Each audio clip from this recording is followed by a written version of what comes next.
Hello, this is Maggie. Today I'm looking at Robert De Niro's chart. He's he has the sun in Leo, the ascendant's in Cancer, and the moon's in Pisces. He won, oh gosh, several Oscars. He was in Taxi Driver, The Godfather, and he really wanted to be a private person. He was born in Brooklyn,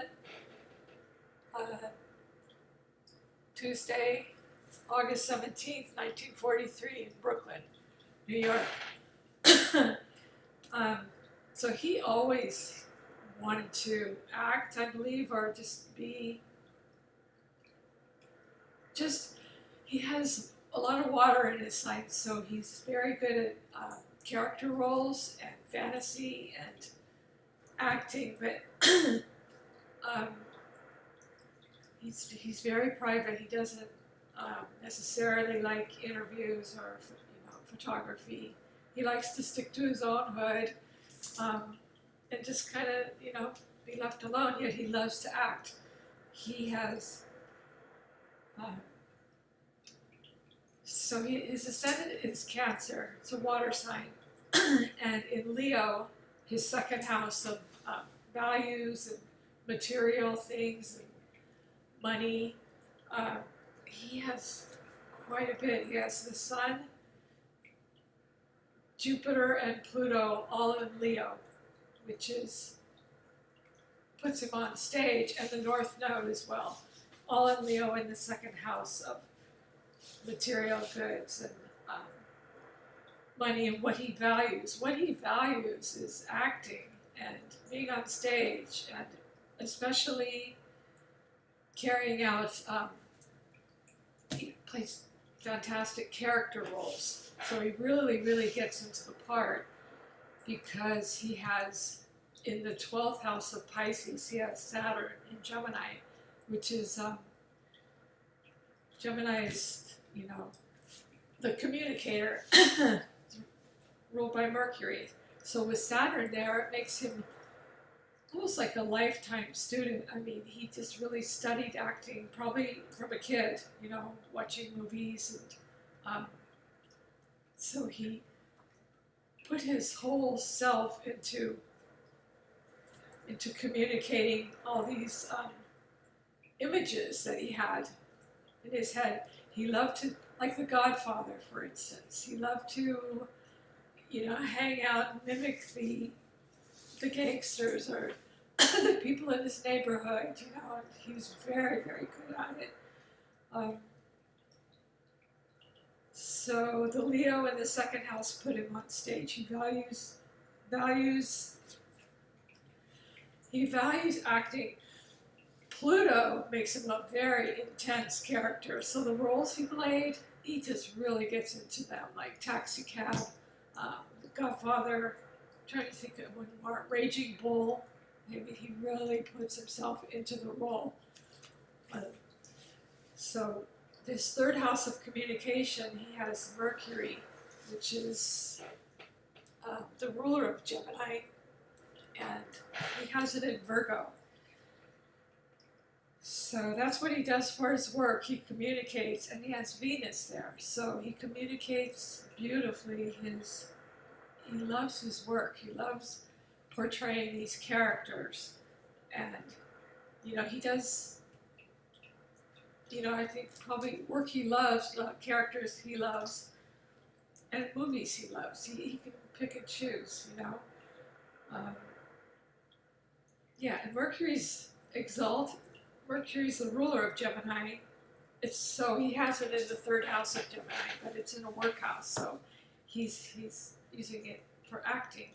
And Venus just makes him likable, very likable, and he likes to communicate that way. I'll just go around the wheel first. His Neptune is in make sure. His Neptune's in Libra, in the fourth house of the home. And let's see, he's got Capricorn on the 7th house. So, making his relationships pretty solid. It has no planets there yet, it's on an angle, so it's just he's down to earth, I think, in his relationships. Yeah, there's a very private part of him that he wants to just keep to himself sometimes, or just, especially with the moon in Pisces. His moon in Pisces is the part of himself that gives him such great imagination and fantasy, and just really gets into the parts. Yet when he's off stage and in his neighborhood, he wants to be left alone, especially by the press. And,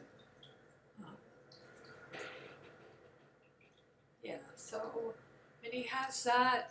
His moon in Pisces is in the 8th house, which is a water sign. That's the house of Scorpio.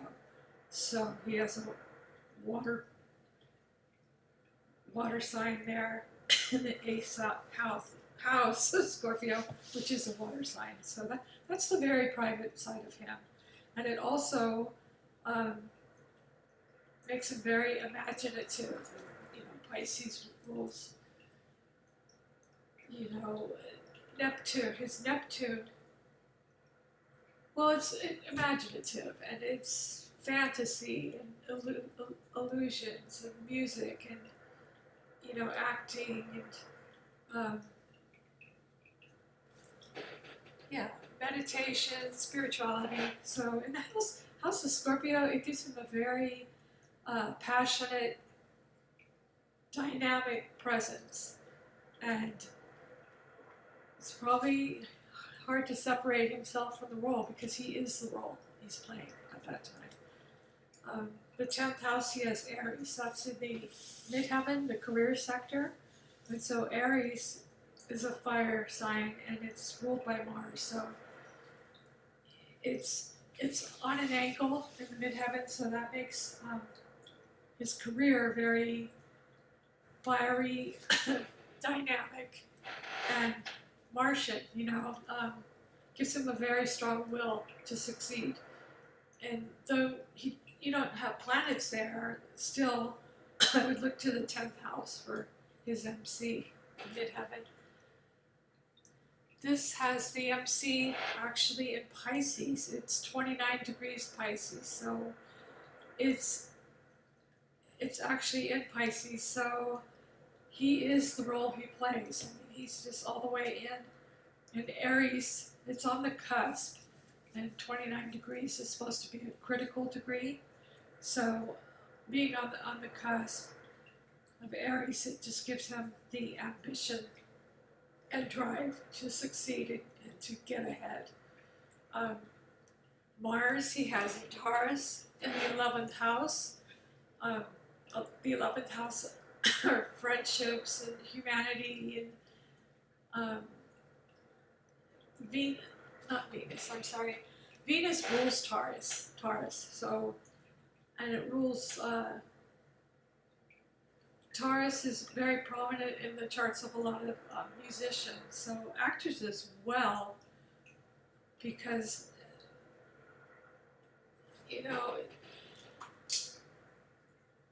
so he loves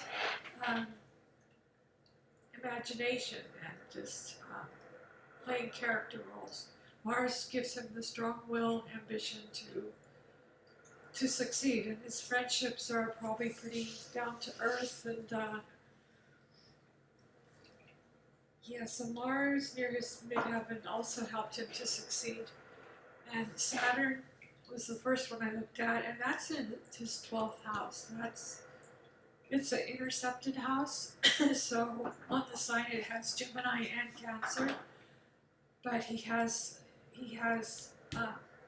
Saturn in Gemini, making him the great communicator. But the sign is Pisces, giving him. Well, Saturn makes him a lifetime student of communication. He's always learning. and a master. You know, he's a master at it.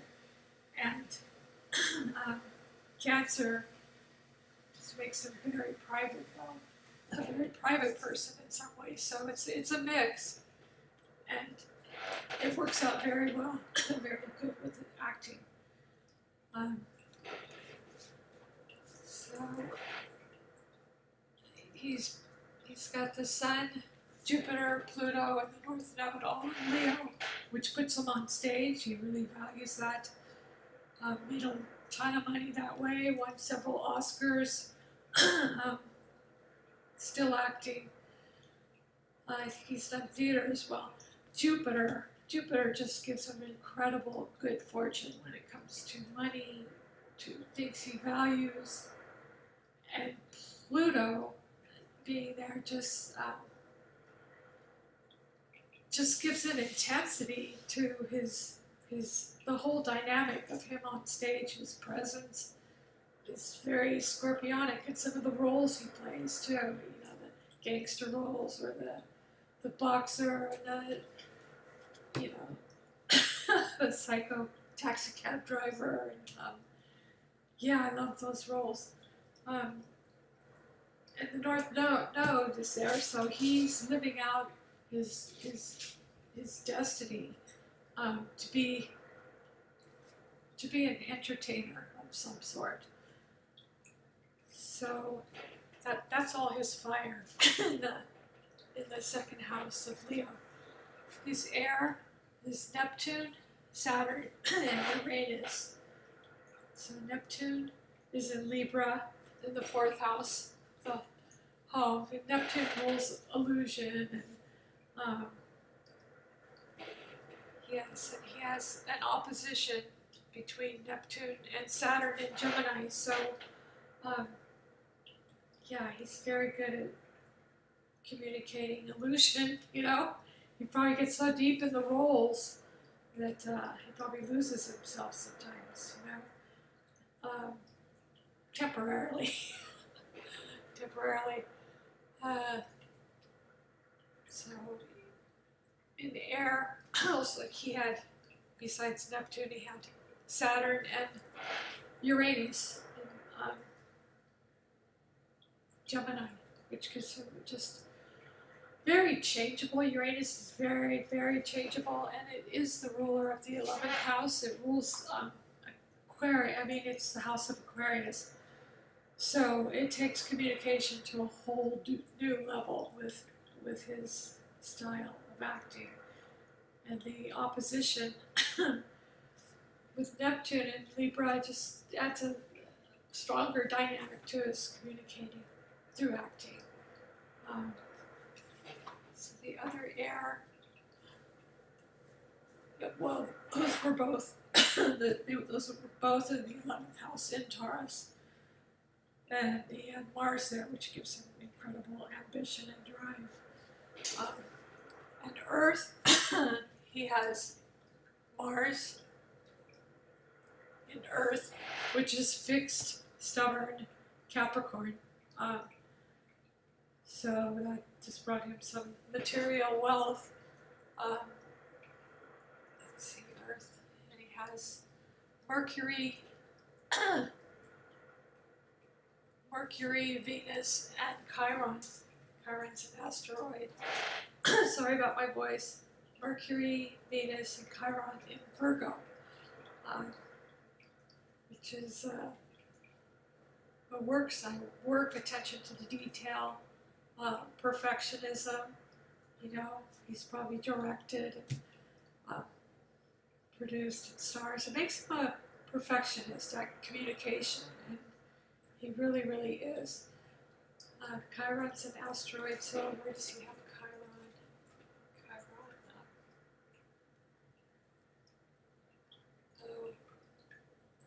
Let's see it on this chart. Anyway, it's in Earth. And water. Water, yes, the ascendant. Cancer really gives depth to his, makes him very sweet and nurturing, intuitive, very intuitive. And with his moon in Pisces, that's very sensitive and intuitive as well. So he just, it gives him this wonderful imagination to portray these characters just like they're real, you know. And he watches and observes them, you know. In New York, he's still in the same neighborhood, the same hangouts. Yeah, so his ascendant, his moon, and the midheaven are all in water. So the midheaven is very important for career. So he's dynamically, intuitively using all his water in his career, and